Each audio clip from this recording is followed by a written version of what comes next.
ഇടയ്ക്കിടയ്ക്ക് ലോക വിവരങ്ങൾ അറിയും. ഇവിടുത്തെ വിവരങ്ങളെ നാട്ടുകാര് പറഞ്ഞിട്ട് വേണമല്ലോ മറ്റുള്ളവർ അറിയാൻ. നീ ഇങ്ങനെ വാലും തലയും ഇല്ലാതെ കിടന്ന് പ്രസംഗിക്കാതെ കാര്യം പറമേ. അച്ഛന്റെ പുന്നാര മോൻ, നിങ്ങളുടെ കുഞ്ഞളിയൻ രാവിലെ ഒരുങ്ങി കെട്ടി എങ്ങോട്ടാ പോയെന്ന് അറിയാമോ? ആ നാണം കെട്ടവൻ സുധിയുടെ വീട്ടിൽ പോയിരിക്കുന്നു. അതിനിപ്പോ എന്താ? സിദ്ധു ആദ്യമായിട്ടല്ലല്ലോ ആ വീട്ടിൽ പോകുന്നത്. നേരത്തെ പോയതുപോലെയാണോ അച്ഛ ഇപ്പം? കല്യാണം ഉറപ്പിച്ച ചെക്കൻ ആ വീട്ടിൽ ഇങ്ങനെ കേറി ഇറങ്ങുന്നത് ശരിയാണോ?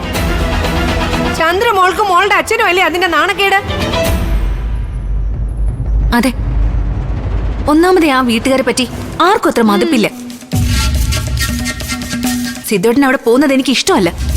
അതൊക്കെ ചന്ദ്രമോളി എന്നെ സിദ്ധുവിനോട് പറഞ്ഞാൽ മതി.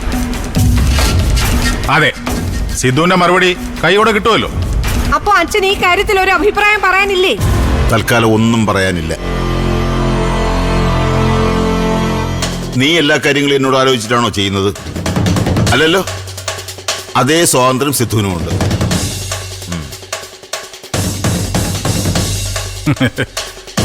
ആ, നിങ്ങളെ എവിടെ ഇങ്ങനെ ഇരുന്ന് കിണിച്ചോണ്ടിരുന്നോ? കുറച്ച് കഴിയുമ്പോ കരേണ്ടി വരും. കരയുന്നത് ആരാണെന്ന് നമുക്ക് കാണാം. ചേട്ടച്ചൻ എന്നെ ഉദ്ദേശിച്ച പറഞ്ഞെന്ന് എനിക്ക് മനസ്സിലായി. പക്ഷേ നടേശൻ തമ്പിയുടെ മോളാ ഞാൻ. എനിക്ക് നൊന്താ എന്റെ അച്ഛനത് ക്ഷമിക്കില്ല. അപ്പോ ചില കൂട്ടക്കരച്ചിലുകൾ കേൾക്കേണ്ടി വരും.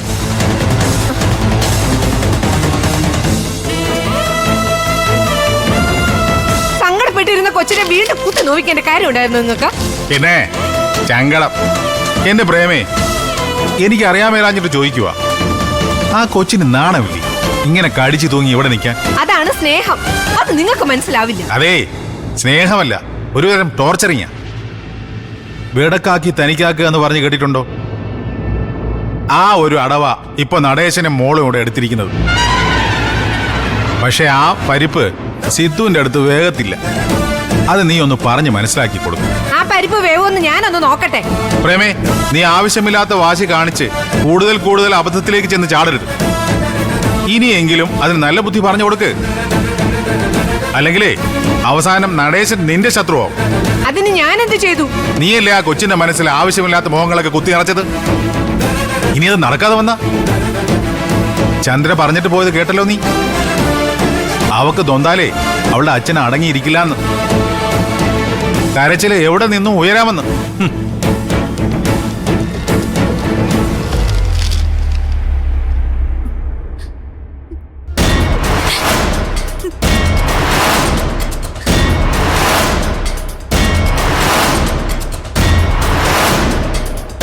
പറയാ മോളെ.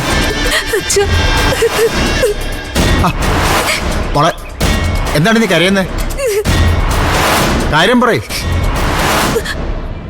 ഞാൻ ജീവിച്ചിരിക്കുമ്പോ എന്റെ മോളുടെ കണ്ണ് നിറയെ ഞാൻ സമ്മതിക്കില്ല. എന്താ ഉണ്ടായത്?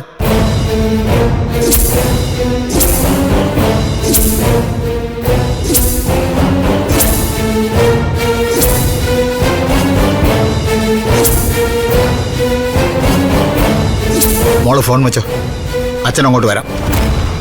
കാര്യങ്ങൾക്ക് കൈയോടെ തന്നെ ഒരു തീരുമാനം ഉണ്ടാക്കണം. ഇനിയും കാത്തിരിക്കാൻ ഈ നടേശ സാറിന് മനസ്സില്ല.